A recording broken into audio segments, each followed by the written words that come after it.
আকাশে রঙিন বেলুনের ভেলা, চারপাশে স্লোগানে মুখর জনস্রোত। উৎসব মুখর এক পরিবেশেই শুরু হয়েছিল জুলাই গণ অভ্যুত্থান দিবসের অনুষ্ঠান। কিন্তু হঠাৎই সেই আনন্দঘন মুহূর্ত থমকে দাঁড়ায় বিকট এক বিস্ফোরণে। মঙ্গলবার 5 আগস্ট দুপুর 2:17 রাজধানীর মানিক মিয়া অ্যাভিনিউয়ে এই মর্মান্তিক ঘটনা ঘটে। গ্যাস ভর্তি বেলুনের হঠাৎ বিস্ফোরণে গণমাধ্যম কর্মী সহ অন্তত 10 জন আহত হন।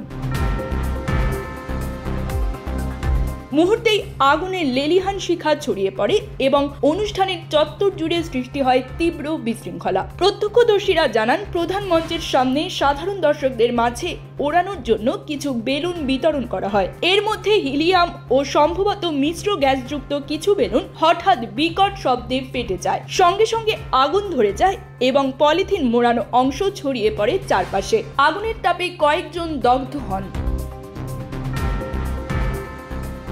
দ্রুতই আয়োজকরা প্রাথমিক চিকিৎসার ব্যবস্থা নেন এবং আহতদের হাসপাতালে পাঠানো হয়। জাতীয় বার্ন অ্যান্ড প্লাস্টিক সার্জারি ইনস্টিটিউটের ডাক্তার শাওন বিন রহমান জানান, আহত 10 জনের মধ্যে একজনের শরীরের প্রায় 25% পুড়ে গেছে, তবে অধিকাংশের অবস্থা গুরুতর নয়। এক স্বেচ্ছাসেবক জানান, কিছু বেলুনে উচ্চচাপযুক্ত গ্যাস ছিল।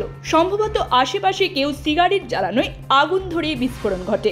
ঘটনার পরপরই আইন শৃঙ্খলা বাহিনী পরিস্থিতি নিয়ন্ত্রণে আনে এবং আতঙ্ক ছড়ালেও কিছু সময় বিরতির পর অনুষ্ঠান আবার শুরু হয়।